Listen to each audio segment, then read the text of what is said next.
and welcome to the Sailing and Cruising the East Coast of the United States podcast. I'm Bela Musitz. And I'm Mike Wasserman.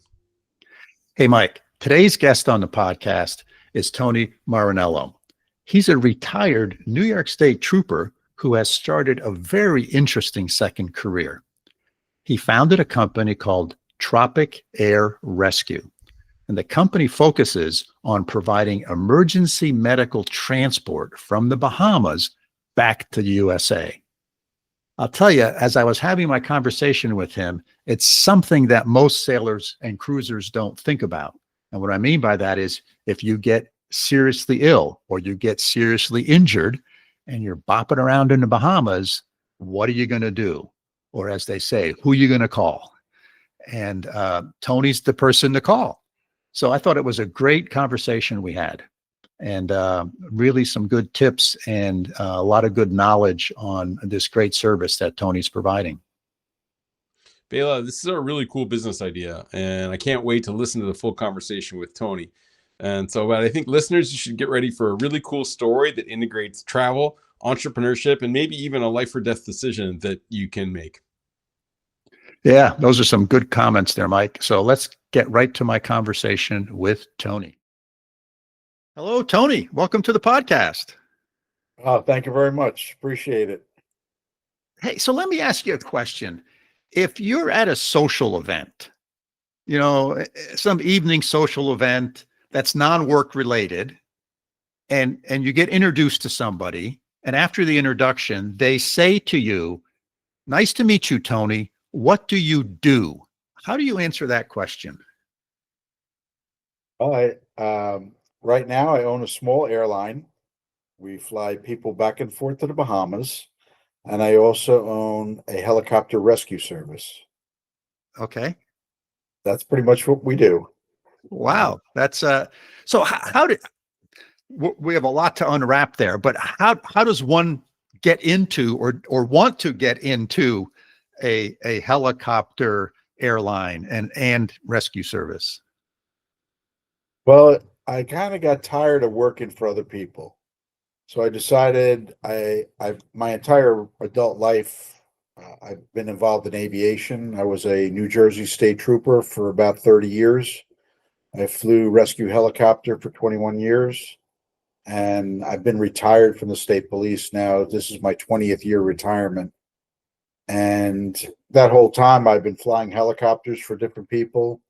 And when COVID happened, I got very tired of working 14 hours a day, 7 days a week for about 8 months because they laid off everybody in the company. And I decided I'm going to do in Bahamas that flies back and forth to the Bahamas. And I said, wow, that sounds really good. Enjoy your vacation while you're retiring. And I said, that sounds wonderful. Perfect. So I came down and I bought the airline, 4 small planes, and they fly back and forth to the Bahamas, bringing cargo and passengers. Been in business for about 30 years. And I said, it's a perfect fit. And then one day, one of my pilots called me from the Bahamas, and he said to me, I've got a guy here. I think he's having a stroke. I don't know what to do. And I said, all right, no problem. Let me call an air ambulance, because that's what we do. So I got on the phone and I called about 10 or 15 different places. Not one of them will come out. Not one of them was available. They all required huge amounts of money to do it. And I could not find anyone. The only person that I found, they said, all right, we'll come out. I said, okay. He said, we can be there Sunday. We'll be there Sunday morning. And I said, it's Thursday. What am I supposed to do with the guy till Thursday? We'll take him to the hospital. There's no hospital. He's in the middle of the Bahamas. There's nothing here. Sorry, that's the best we could do. And he hung up. And I went around and I found somebody with a plane that wasn't afraid to put him in, and I sent him back here to Fort Lauderdale, and he got him to a hospital, and that was it. But that lit in me something. I said, well, where are all the helicopter air ambulances? Because in the United States, they're everywhere. There's probably a couple thousand of them. So I said, let me try and find out. So I spent the next 2 days researching where's the closest helicopter air ambulance that services the Bahamas. And you know what I found out? There's never been one. There isn't one, and it's never existed before. So I thought that was kind of interesting. And I went back into the office the next day and I said to my exec team, I says, okay, changing in the direction of the company today, we're going to become a helicopter air ambulance operator and we're going to service the Bahamas. And everybody laughed and thought it was funny. And I said, not kidding. And that started a 2-year odyssey for me to get all of the licenses, get the helicopters, hire the paramedics, hire the doctors, get all the certificates, get everything necessary to get it done. And it took 2 years to get it done. And then finally we were ready to open. Yeah. Yeah. Well, that's a great story. You know, it is interesting how oftentimes, especially for those of us who live in the United States, we get used to a certain level of grocery stores, roads, health services, access to health services. As challenging as that may be, like you said, pretty much in every part of the United States, if you get in a bad traffic accident, a helicopter is going to come and pick you up and take you to the trauma center. Yes. And we go to other countries that are 100 miles away from us. I mean, really close. And we go there on our boats and oh my gosh, right? All of a sudden, many of us get a awakening that, boy, they don't have fresh produce every day. The ship comes once a week, you know? Well, that's what we do with the airplanes. We bring produce and groceries and meat and things like that to supply different Sure. people out there. But when it comes to medical services, you are in a third world country as soon as you go east of the United States. There are 3 hospitals in the Bahamas. 2 of them are on one island in Nassau. The other one's in Freeport. And the other 698 islands have no hospital. Right. And it stretches out almost 500 miles. So to get help is a very, very complicated process. And if you need help immediately, you're in trouble. Yeah. And there's no United States Coast Guard there either. Well, a lot of people say to me, well, I'll just call the Coast Guard. I said, did you notice what the Coast Guard actually says? It says United States Coast Guard. Right. You're no longer in the United States. They're under no obligation to come. Now, that doesn't mean they won't come if your boat's sinking in a bad storm and your life is in peril. There's a very good chance they're going to come. But once you reach the shoreline, regardless of where you are, their mission has basically ended. They're going to say, you need to find someone to get this done. And that's why I created this program, because up until now, there's never been one. Yeah. So tell me how it works. Let's say, oh, I'm interested in this, Tony. How do I sign up? What do I do? Well, you go to our website, which is tropicairrescue.com, and you can scroll through and you'll see the different levels of membership. We have a daily membership, a monthly membership, a yearly membership, a family membership, boating memberships. There's all kinds of different levels of membership. So if you were going to go there for 5 days, you could buy 5 days worth of coverage. You can go, if you're going to, people there, they go for months at a time. They cruise the area. You could buy 3 months of coverage. You go buy a year's worth of coverage. I have many people who have homes out there and they go back and forth constantly, and they'll buy a year's worth of membership. They'll buy a family membership if they have 5 people in their family, and you're covered. And what the difference is, if you get one of these air ambulances to come, you have to pay the entire cost up front before they will respond. So you're on an island and you're in the middle of the Bahamas and you're injured, you're seriously injured. Now they're going to want your credit card and you're going to have to pay. And in addition to that, you have to do what's called an international transfer.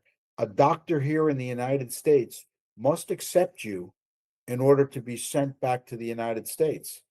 That can take a day or 2 before they find a hospital bed for you.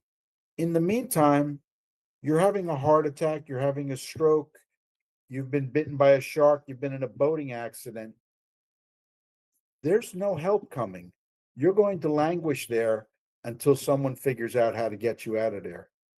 And if you do manage to get out of there, you're going to the Nassau to the hospital, in which case that's a whole nother event that occurs. But if you want to come back to the United States, we are the only ability to get back to the United States immediately.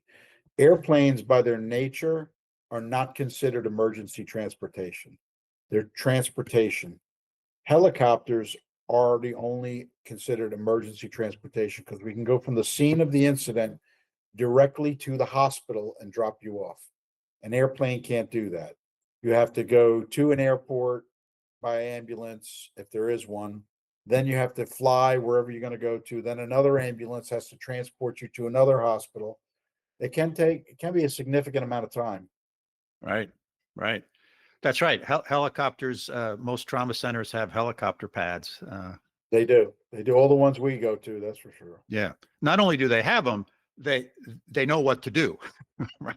Yes, there's an entire team waiting there. So when we're on our way in, we call the hospital by radio and we tell them what the type of injury we have, what our ETA is. And if it's a stroke, if it's a heart attack, if it's a trauma, they call the alert. They call a stroke alert. They call a cardiac event. They call a trauma alert, a burn. All of those doctor specialties meet us at the helipad and begin treatment immediately for that person. You're not going to get that if you go by an airplane. It's just not Right. possible. Right. And like you said, there's transfers involved. Yes. They get picked up. And the by advantage yeah. of our membership, is if you're a member of our system, we only respond to members of our system. So you have to be a member in order to receive the helicopter. But we don't require you to pay any more money. So that transport may be $50,000 to come out and get you. If you're a member and you are injured, we come right now, get you, take you to the hospital, and then we'll bill your health insurance after you're in a hospital. You're already getting treatment. You're all set. And then we accept what the payment is from your insurer. It may not be the full payment. You know, it may be a $50,000 bill and they only pay us $10,000. Well, that's the business decision we've decided that, you know, we're going to do that for our members, but you have to be a member in order to accept that benefit. Right. Right. So I'm sure people listening to this are wondering, okay, so let's say my wife and I are going to Bahamas. We're going to cruise up and down the island chain. We're going to be there for a month. We'd like to purchase your service or get coverage for that month period. Calibrate me as to approximately what that would run me. For an individual, it's a $250 per month. Okay. So for you and your wife, it'll be $500. That's it. That's it. That's it. Holy smoke! I would have expected a lot more than that. I mean, I tried to make this as reasonable as possible. At the same time, it depends, or it's necessary to have a lot of people to join as a membership. Yes. And the membership costs are spread out through everybody. Not everyone is going to need the helicopter. Okay, but when they do, and you're a member, it's coming right now. Right. We don't play right. games. Right outside my door here are the pilots, the paramedics, the nurses. The helicopter is out there. It's ready to go 24 hours a day, 7 days a week. Believe me, Yeah. it's very expensive to have everybody sitting there with their Right. thumbs twirling, waiting for a call to come in. Yeah. Wow. I was just taken back by, I expected a lot higher expense than that. So that's wonderful. So, let's say I sign up, then do I get a phone number to call? How does that part work? Yes. Yes. And when you sign up, you'll get a membership card. You print that out. It has our emergency dispatch phone number along with your membership name and number. And when you call into the dispatch center, you'll give that information along with the type of injury it is.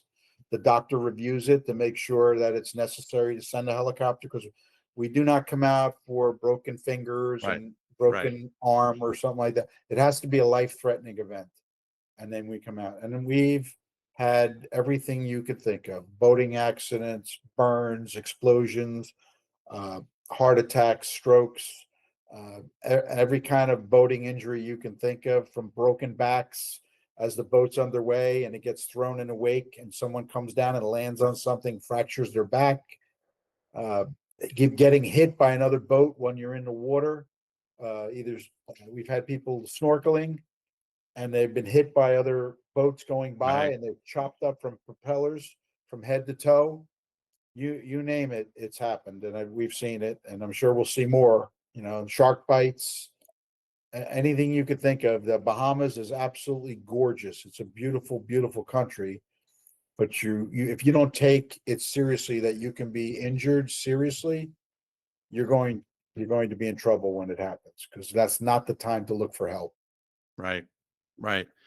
And then approximately how long does it take to sort of get there, to come pick Well, me up? if the Bimini chain, which is right off the coast, we can make it about 18 minutes. Freeport, Grand Bahama, that's about 30 minutes. Okay. A couple of the islands beyond there, Grand Island, Walker's Cay, that's about 35 minutes for us to get there.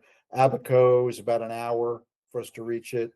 The Berry Islands are about 48 minutes for us to reach that whole Berry chain. Great Harbor, Chub Cay, all of those islands in there. And then you have Eleuthera is about an hour and 10 minutes. Nassau is about an hour. Andros Island is about 40 minutes. And then they stretch out from there. And we can get to San Salvador. It takes about 2.5 hours for us to reach San Salvador. And we probably have to stop for fuel on the way out there. But we're coming right now. You're not going to get anybody else to come out Right. there. Right. They won't even, if you get someone on the phone, I'll be surprised if you call them and they answer and then say we're on the way. It's not going to happen, because no one has crews standing by. We're the only air medical program that has a crew right now standing by, ready to go. Everybody else is a call out. So it's 3-4 hours for them to get the phone call, make the arrangements, notify the crew, come in, get the aircraft ready. 3-4 hours, and then they take off on their way to Sure. you. Yeah. So, and if it's at night, there's no flying at night. So the helicopter can fly at night. Helicopter could fly 24 hours a day. Airplanes cannot fly at night. Seaplanes cannot go anywhere above 2-foot seas. They cannot fly at night. They're forbidden to fly at night. So there's a lot of restrictions with a lot of the fixed wing aircraft that we Yeah. don't have those restrictions. Yeah. So, we've all seen pictures of the helicopter hovering over a boat and lowering down a cable and picking somebody up in a basket. So if that's the situation where I'm not on land and I'm on my boat and, I fell and I hit my head and I'm unconscious, and maybe other people on the boat can help me. But so do you have a way to getting people up into the helicopter? How does that part work? We do not do that. That Okay. is a purview of the Coast Guard. So they're the experts that do that. We require you to go to the closest land there is, regardless of what it is. So if you have a very, very large vessel, you'd probably go in a tender or a dinghy Yes. and go Yep. to the closest island and give us your position. We operate on Channel 16, Marine Channel 16. So everybody out there has Channel 16. We can talk to anyone that's out there, but we do require you to go to land somewhere in order for us to Sure. pick you up. If I were to try and hover over some of the smaller vessels, we'd probably turn them over. Yeah. It's very, very difficult to do that. And it requires a lot of training, and we don't have a winch that we can do that with. Right. I have to leave something to the Coast Guard. I have to give them something to do. Yeah. Yeah. No, that all makes sense. Right. But it was just a question. People are going to wonder. Excellent. So the So these are for life-threatening injuries, right? As you mentioned, like heart attacks, strokes, concussion, person's unconscious, breathing difficulties. Eye injuries, arms Yeah. hanging off, golf cart accidents. I Okay. mean, anything that you can think that can happen will happen. And when you get seriously injured, people I've seen overturn golf carts and the golf cart lands on your head and your head is crushed and you're unconscious.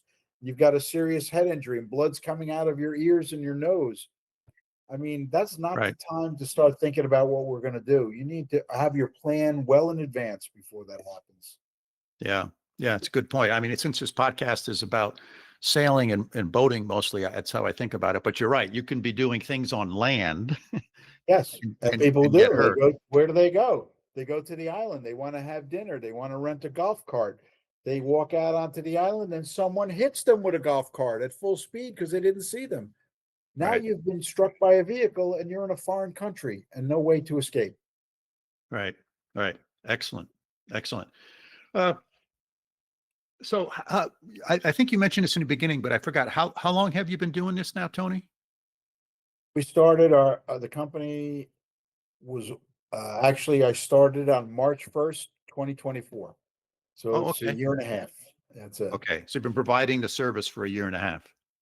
Yep. Our first call came on March 10th, and I was surprised because I said, no one knows we exist.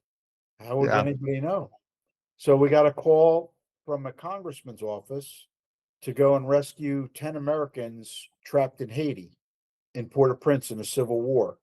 Oh, And he said, can you do it? And I said, yeah, I'll do it. And we flew from Fort Lauderdale to Nassau to Turks and Caicos to Dominican Republic and then into Haiti. We rescued those 10 people and came back to the Dominican Republic. And that was our first mission. And it was world news. It was on every wow. news channel in the world. It was quite an interesting evening, that's for sure. Yeah. Yeah. And And oh, that's super. How many helicopters do you have? we have 6 helicopters. 2 are Oh, medically wow. equipped. The other are in various stages of being retrofitted for the medical. And we have 1 VIP machine. Okay. We use that. We do what's called a commercial medical escort. So if someone were to be seriously injured, yet they don't require a full medical team, we can send the helicopter out to pick them up and then take them back. The Okay. only problem with that is no medical insurance is going to cover that. So that becomes like a charter at that point. Yeah. But at least you will have a way out. Yeah. Yeah. Very good. And how many individuals can you take, injured people can you take on one helicopter? The helicopter has the ability for 1 injured person on a stretcher. Okay. We usually have 2 extra seats because there are 4 seats in the back plus the stretcher. So the 2 medics take up the other 2 seats. There are 2 seats open. If someone turns out to be a young adult or a child, we'll take a Sure. parent with us. Yeah. But that's usually it. And we've never really run into a situation where we needed more than 1 person medevac at a time. Doesn't mean it can't happen. And those are circumstances that we'll have to evaluate when it's happening. Either we go back twice, or if they're able to sit up, we can probably fit them in a seat and get them out at the same time. But it's Right. just a matter of the severity of their injury. Got it. That makes sense. That makes sense. So let's look into the crystal ball and think out 2 or 3 years from now. How do you see this expanding and growing? Well, I'd like to see us march down the Caribbean chain and maybe put some other helicopters further down as we go along.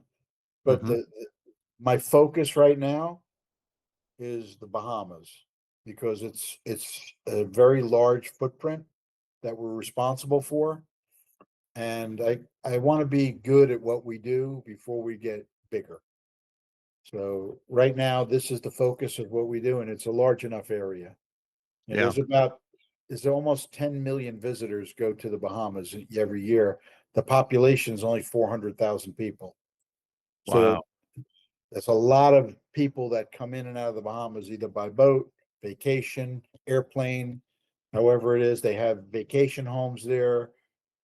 They come down for vacation, go to get married, go to Right. different things, cruise lines, millions of people on cruise lines at the time. So there's a tremendous amount of people here any given day. Yeah. Yeah. So that triggered another question. If I sign up for your service, what's the geographic area that I sign up for, the coverage area? It's the Bahamas. So no matter where you are in the Bahamas, we will come and get you. Okay. So I have to draw the line somewhere. I mean, the next country down is Turks and Caicos. So we don't go to Turks and Caicos. Yep. Okay. As a rate, because at that point, when you start to get further down the chain, it's almost better to go by a fixed wing to all the way down to Caribbean, because there's range issues with the helicopter, and then Right. it becomes not really the most expeditious way to bring you back for medical treatment. So as you go further down the Caribbean chain, you're almost better off getting a fixed wing at that point. Yep. And hopefully there's hospitals where you're at, because that is the determining factor. I mean, there are many, many, many islands that you'd be lucky if there's an aid station on the island, and Right. they got aspirins and they got Band-Aids, and that's Right. about all you're going to get. Right. Yeah. Wow. This is fascinating.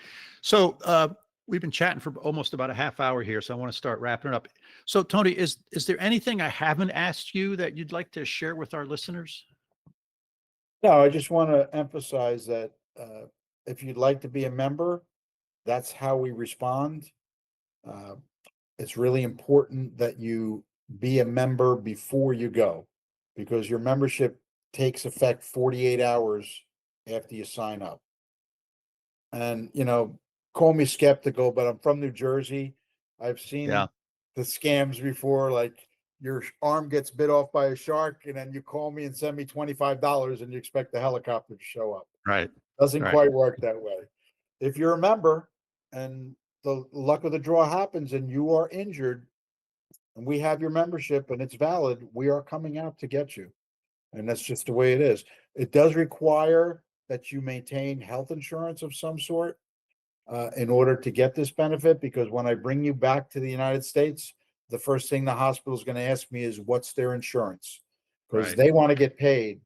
Right. Depending on what's wrong with you, it can be quite significant bill for the hospital. So they want to make sure that you have a valid health insurance. When you sign up, that's one of the requirements. You'll have to send your passport and you have to send your medical insurance card. That lets us validate that you have those two items, and you have to maintain them. So you can't send me an insurance card today and then tomorrow it's expired. Right. You're going to be responsible for the bill. While we don't charge for the rescue, we charge the insurance. If you have no insurance, you're going to have to pay the bill. But let's hope that everybody has insurance and understands Right. that. Right. That makes sense. That makes sense.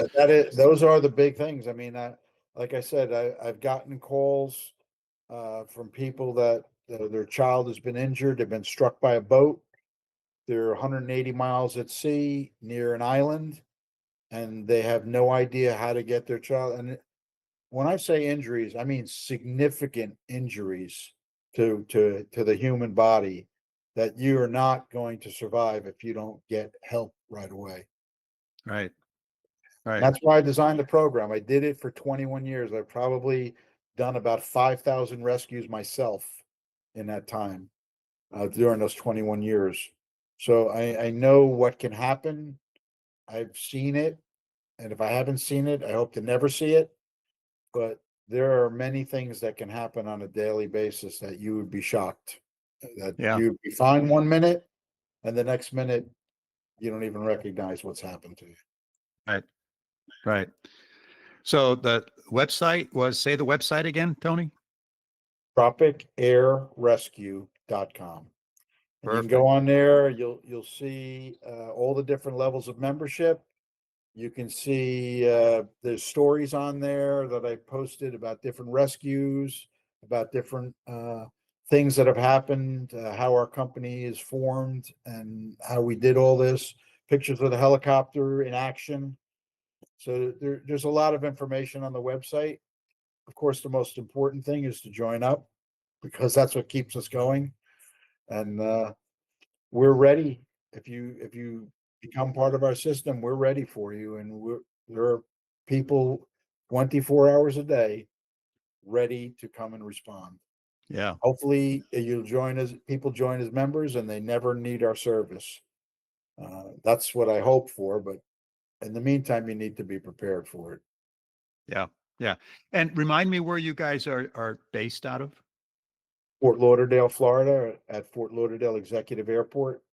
So depending on what's wrong with you, most of the shark injuries we take to Palm Beach, to St. Mary's, because they have a shark expert there.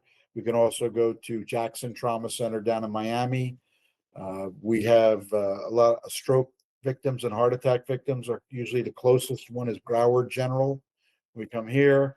We have a children's hospital in Aventura, Joe DiMaggio Children's Hospital. We go there. Mercy Hospital has a hyperbaric center. We can go there. We can fly very close to the water with a hyperbaric victim. Right. That you don't, when you go into an airplane, you're going 6, 7, 8,000 feet in the air. It's not the best for you in that kind. You can throw an embolism that can kill you at that point.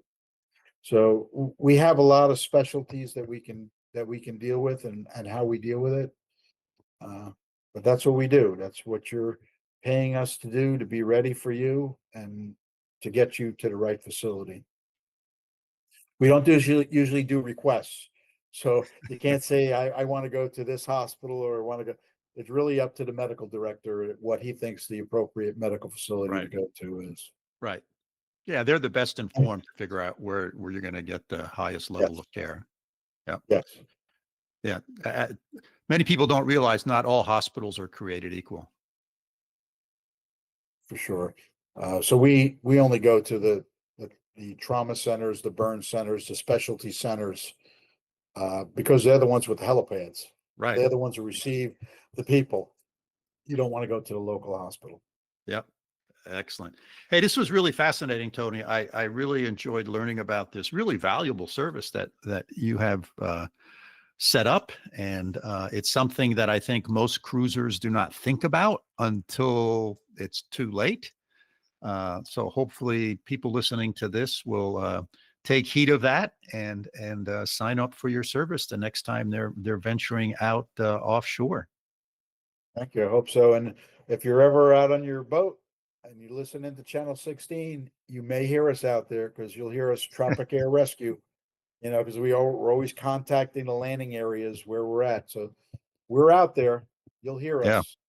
Yeah. Hopefully we're not coming for you, but if you're injured, be happy we are coming. That's for sure. Yeah. That's great, Tony. Thanks again for being on the podcast. Oh, it's my pleasure. Thank you very much for asking me. Bela, as you promised me, that was a really informative and important interview. What were your key takeaways from your conversation with Tony?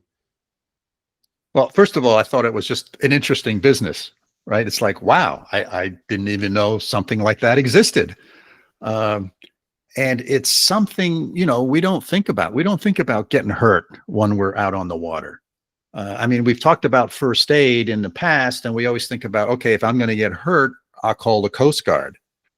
And maybe that's good. Maybe that's not. If you're in a different country, there may not be a Coast Guard. There may not be anybody to call. And, the Coast Guard responds to certain types of situations and not all of them. And this is different. People, when I first start talking to him, I say, oh, well, medical air transport exists. You can get, there's fixed wing airplanes that will bring you back from the Bahamas, et cetera. And then Tony brought up a really good point. You have to get from wherever you are to an airport and then get that service set up to fly you back to another airport in the United States, then get in an ambulance and get taken to the hospital. the interesting thing about Tony's service, about Tropic Air Rescue, is that they use helicopters. So they can come pick you up where you are. They can't pick you up off your boat.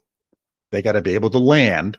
So you have to get to land if you're on your boat, but they can come pick you up in a reasonable location where you're at, and they will drop you off at a hospital. So it's sort of a different take on all of that.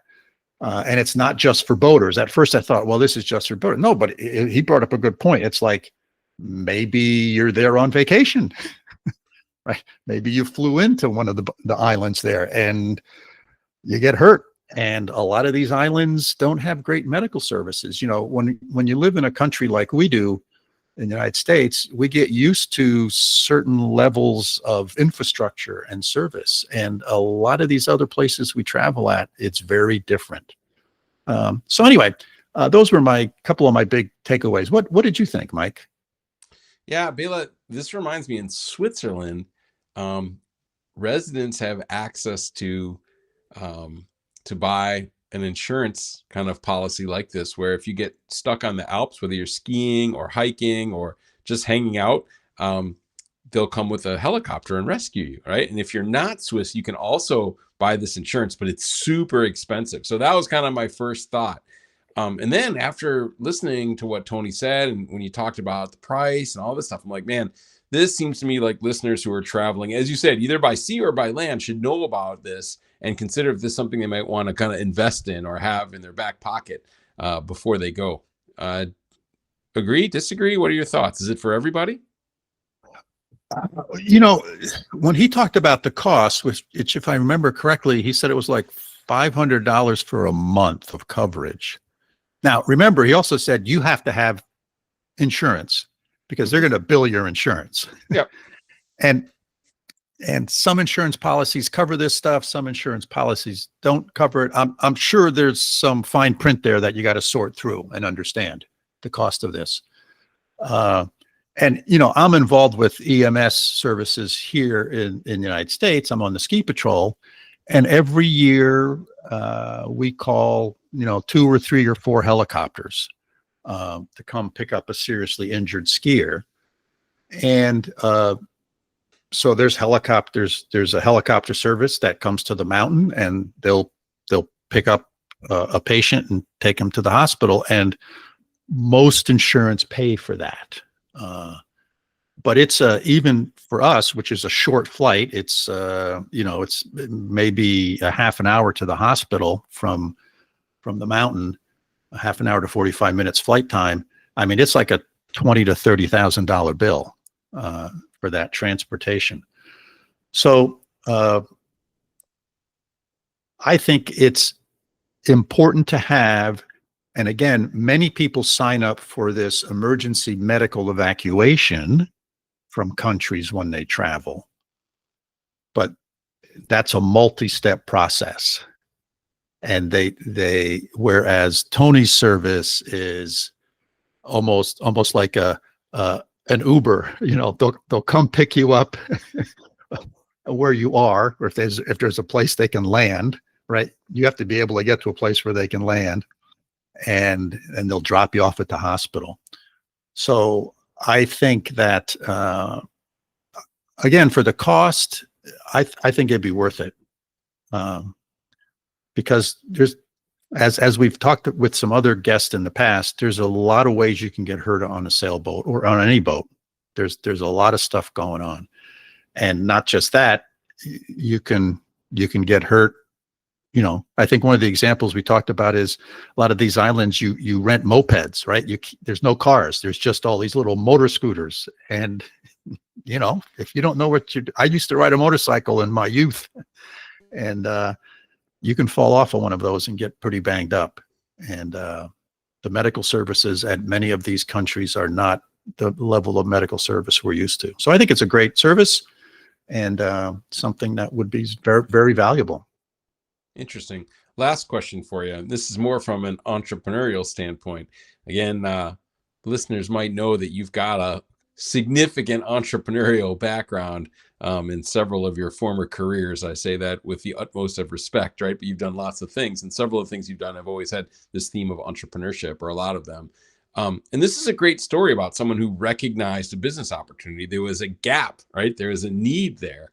And maybe some of our listeners are interested in, maybe have an idea, have seen something where there's a gap. Can you give a couple of quick tips where listeners who might have a business idea or an entrepreneurial interest can go for support in fleshing out these ideas, and maybe getting some advice on what to look for and how to think about starting a business like this? Yeah, I think the number one piece of advice I can give is you have to have a clear understanding why your customer will be motivated to reach into their pocket and pay you for the service that you're providing. Why are they motivated to do that? And what's their alternatives? Now, Tony can say, hey, there's nothing like Tropic Air Rescue. We're the only people who do that. That may be very true, but the customer does have alternatives. That's not the only way for them to get medical care. They maybe get it. Maybe they need to get transported to one of the bigger cities, in the Bahamas. Maybe they get one of these other fixed wing medical evacuation things going.